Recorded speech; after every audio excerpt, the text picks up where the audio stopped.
Pessoal, tudo bem com vocês? Eu espero que sim. Eu sou a Letícia, eu estou aqui para conversar um pouquinho com vocês sobre planejamento estratégico. Vou me apresentar brevemente. Eu fiz administração na FEA, sou mestre por lá também, e minha pesquisa é voltada para o marketing estratégico. Então, eu estou aqui para compartilhar um pouquinho desse conhecimento com vocês, tá bem? Antes de eu apresentar as ferramentas que eu separei, eu acho importante a gente discutir um pouco esse momento que a gente está vivendo, a pandemia, e como pensar em planejar uma palavra tão difícil nesse momento, né? Mas é extremamente importante. A gente precisa pensar em três períodos, né? Passado, presente e futuro. O passado, como a gente já diz há muito tempo, já foi, não adianta. Mas como a mudança foi muito brusca, a gente ainda se apega em algumas coisas que 3, 4 meses atrás eram muito diferentes do que está acontecendo agora. Então, a primeira dica é a gente pensar no hoje e o que eu tenho hoje em mãos. Porque se eu ficar preso ao que estava acontecendo lá no passado, eu não vou conseguir caminhar. É incômodo pensar que aquilo não existe mais, mas o incômodo é importante para que a gente avance e agregue valor, então, ao negócio. Pensar no futuro, muito longo prazo, é difícil, porque as mudanças são muito constantes, contínuas, né? Então, elas não permitem um planejamento muito de longo prazo. Mas a gente pode pensar, por exemplo, na nossa retomada, quando a gente voltar, em algum momento vai voltar, como que eu vou fazer então para lidar com o meu público, com o meu espaço? Tudo isso já pode ser planejado aí lá no pensando nos países que já estão voltando, tentando entender como que eles estão lidando com esse momento. Todo esse planejamento ali para essa volta seria interessante. Mas mais do que nunca, ver o que você tem hoje em mãos, ser criativo, inovar, é essencial para esse momento. Bom, seguindo aqui, primeiramente eu vou diferenciar para vocês planejamento estratégico de plano de marketing, porque às vezes tem uma confusãozinha. O planejamento estratégico, ele tem conceitos mais gerais e o plano de marketing, ele tem conceitos mais específicos. Então, enquanto o planejamento estratégico está lá no longo prazo, o plano de marketing, ele está no resultado diário. A estrutura do planejamento estratégico também está voltado lá na frente, então vai mudar mesmo a base da organização. Várias outras respostas vão ser trazidas pelo planejamento estratégico.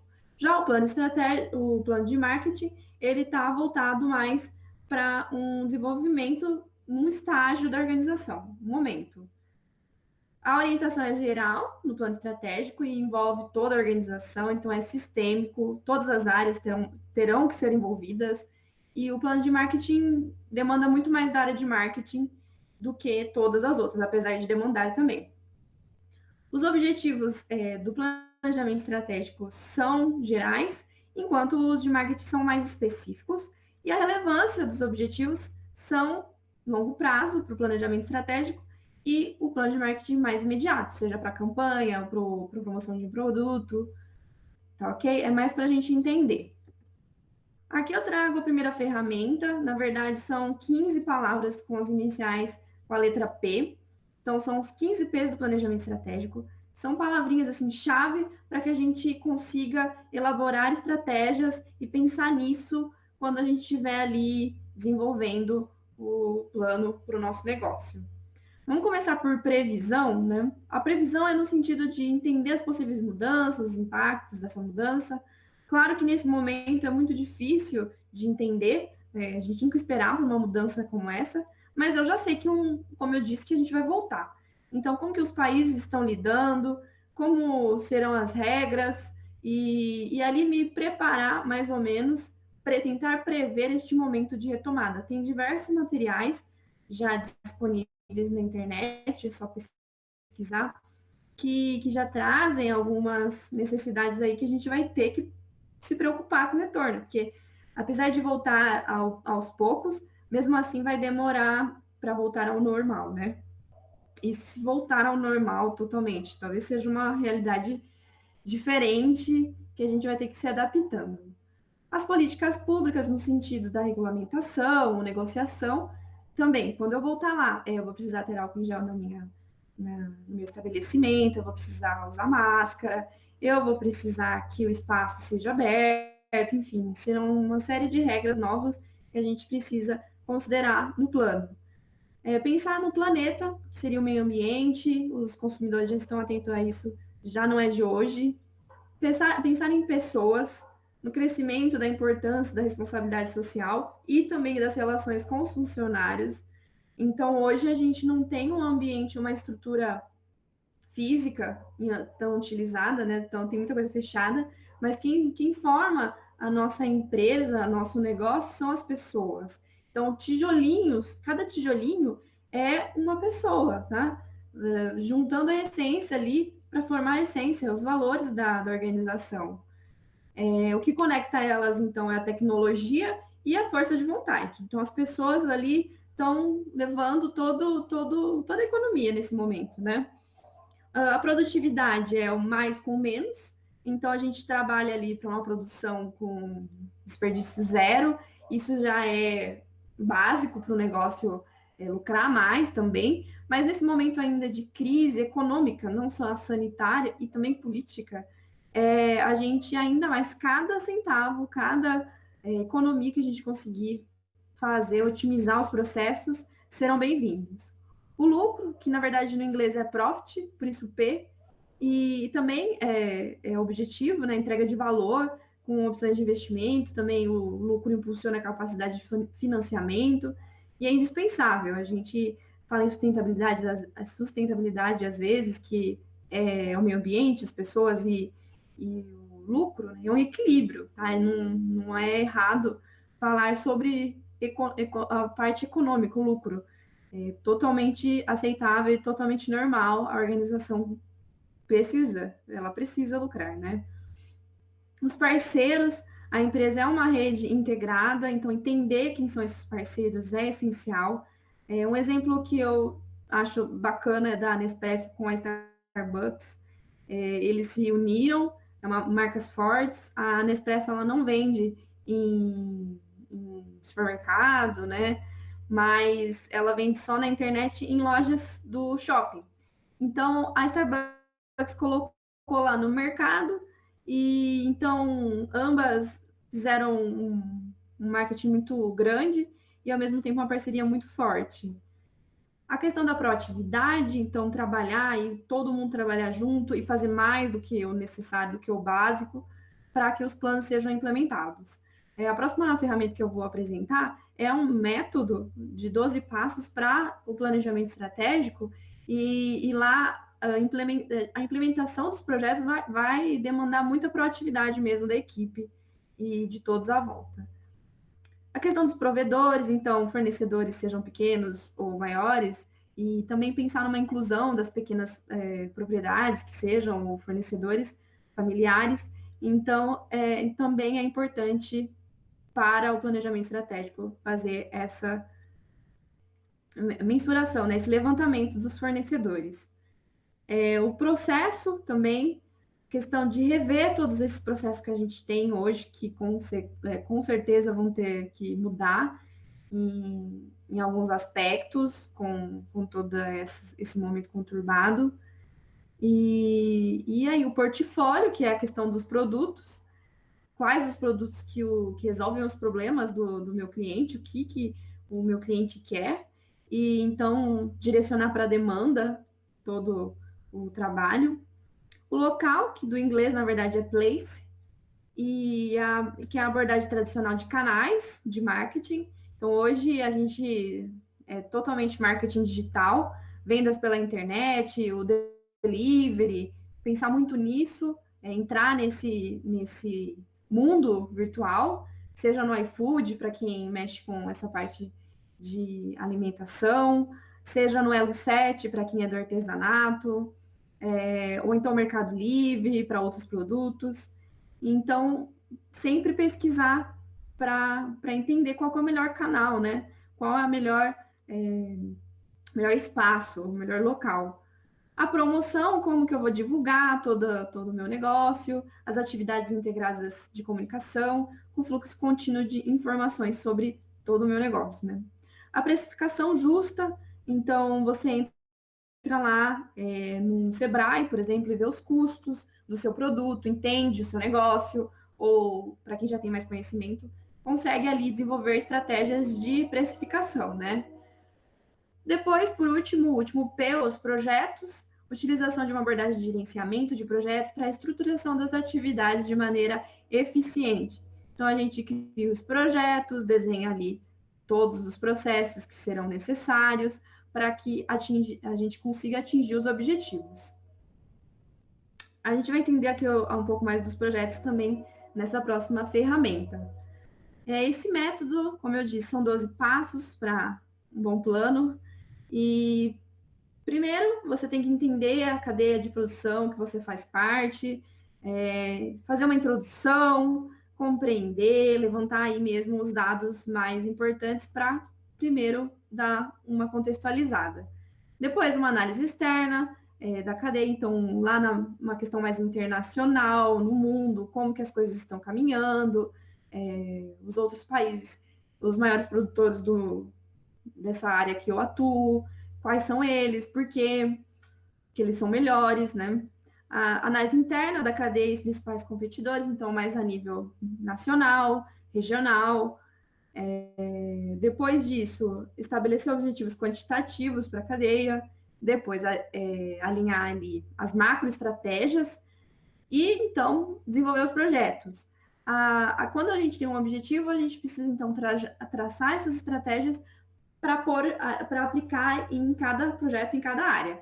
Ali tem o projeto de produção, depois de comunicação e informação, projeto de distribuição e logística, projeto de recursos humanos, meio ambiente, coordenação e governança, e depois de tudo isso, a gente vai priorizar os investimentos e priorizar os projetos e ver o investimento necessário.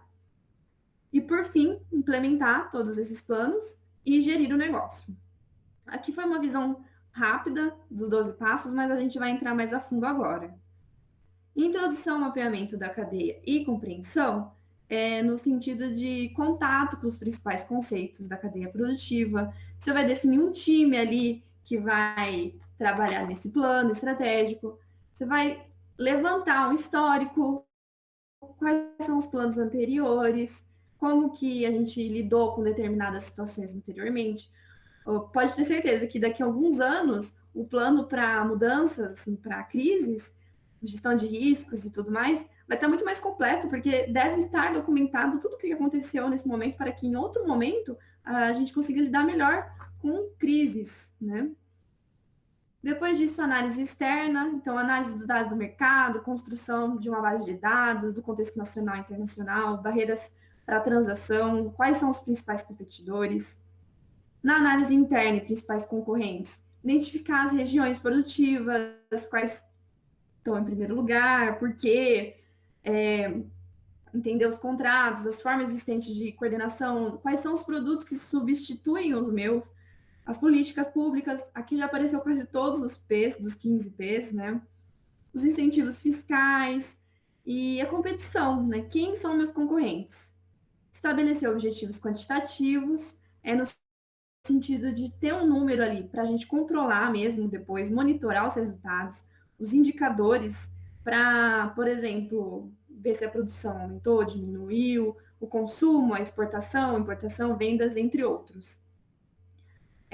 Criar macroestratégias, então listar estratégias para atingir os objetivos que a gente direcionou. Então, se eu quero aumentar as vendas, eu vou ter que ter uma estratégia de liderança, me posicionar, capturar valor, segmentar o mercado. O que eu vou fazer? Né? É diferente um produto diferenciado, personalizado, de uma estratégia de preço mais baixo. Então, definir ali quais estratégias serão utilizadas para o objetivo que eu quero. Depois disso, teremos os projetos em todas as áreas, como eu mencionei anteriormente: produção, comunicação, logística, recursos humanos, meio ambiente e etc.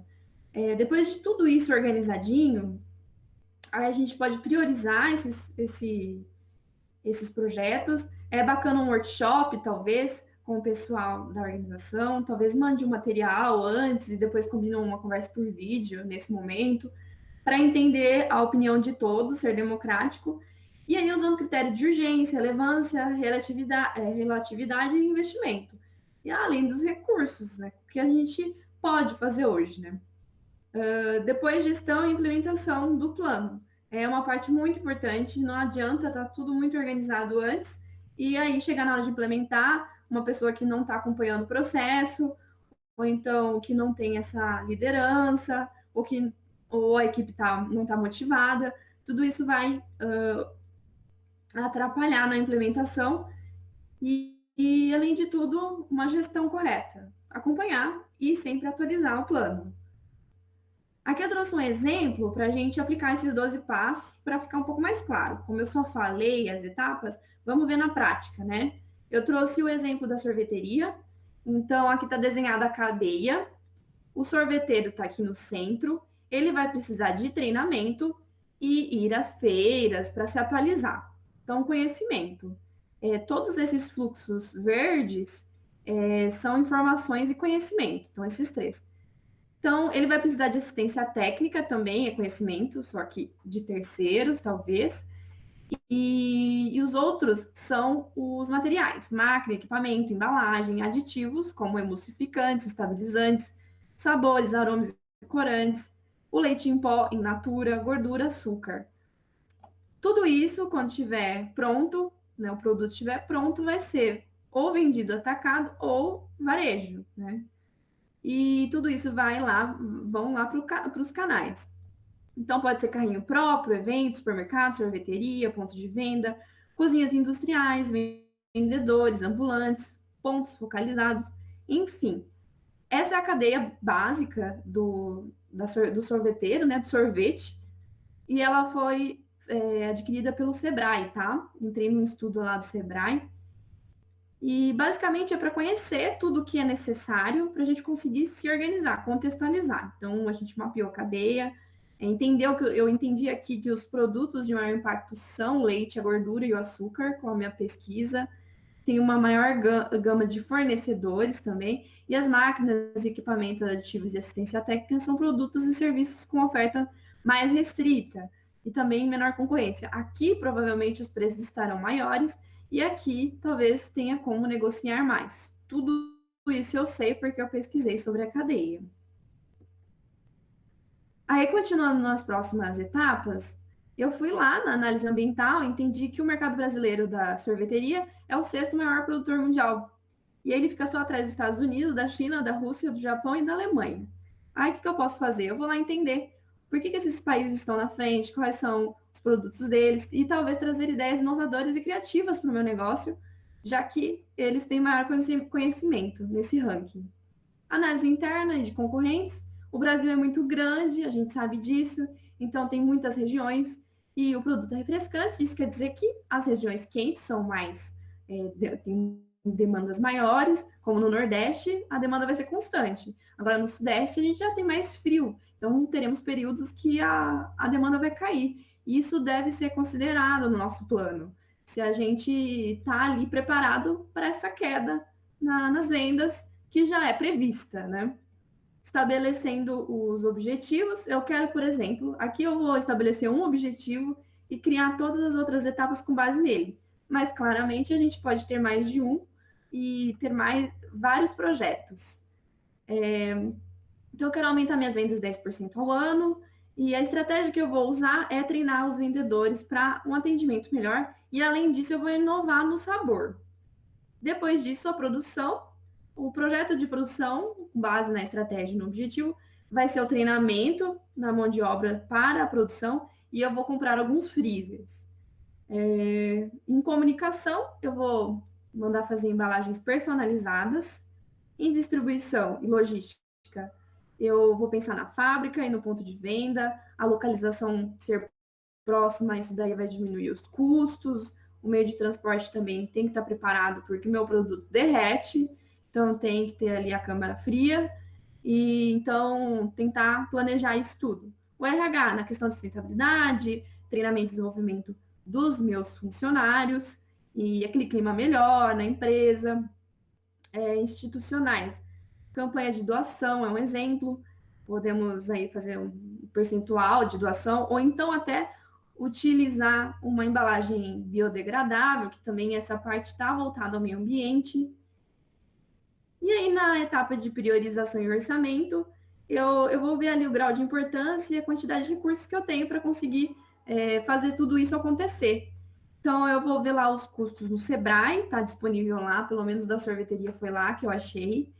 E eu posso conversar com os membros da minha equipe, como eu disse, faz uma ligação hoje, conversa por vídeo e discute aí a prioridade para o momento. Na hora de gerir e implementar esse plano, a gente coloca um líder por projeto, se não você, alguém que é da sua confiança, que você sabe que realmente vai fazer acontecer. Vai criar indicadores de desempenho, então acompanhar se está subindo, descendo, se está mantendo. Isso daí é a função principal de um gestor, né? De acompanhar. Bom, como a gente começou falando disso, eu vou finalizar pensando nisso. Basicamente, como que a gente vai continuar em meio a essa pandemia? Vamos fazer aquilo lá, gente. Pensar no passado, no presente e futuro e não se prender ao como era, e sim ao que eu posso fazer agora, tá? As mudanças são rápidas, infelizmente não tem como segurar isso, tá contra a nossa capacidade, e então considerar aí a maior flexibilidade possível para que você consiga lidar com essas mudanças. Entender que a tecnologia veio para ficar, o mundo digital se adiantou em 10 anos, em 3 meses, e quem não se adaptar a isso, o negócio vai parar. E não é o que a gente quer, o que a gente deseja. Então, fazer cursos, pedir ajuda, porque entrar na internet, usar o celular, usar todas as ferramentas possíveis são essenciais para gerir, para planejar, para continuar aí competitivo. Além da flexibilidade, como eu já disse, a força de vontade, a gente precisa querer muito, porque não é fácil. As oportunidades vão surgindo, as estratégias vão mudando, então a gente precisa ter muita força de vontade para fazer isso acontecer. Ter paciência, empatia, ajudar a equipe, pedir ajuda, espírito de liderança, pegar e fazer, de fato, vamos lá, motivação, considerar o espaço e tempo que as coisas estão acontecendo, planejar o retorno, como conversamos, e se preparar para outras possíveis crises, cada vez mais preparados. E é isso aí, eu desejo boa sorte para vocês. A gente pode conversar pelo meu e-mail que está aí disponível na tela. E esperamos aí, então, traçar, aplicar todas essas ferramentas. Espero que vocês consigam trazer para a realidade de vocês pelo menos algum ponto e que isso ajude na retomada do negócio de vocês, que espero que seja em breve. Obrigada a todos e até logo.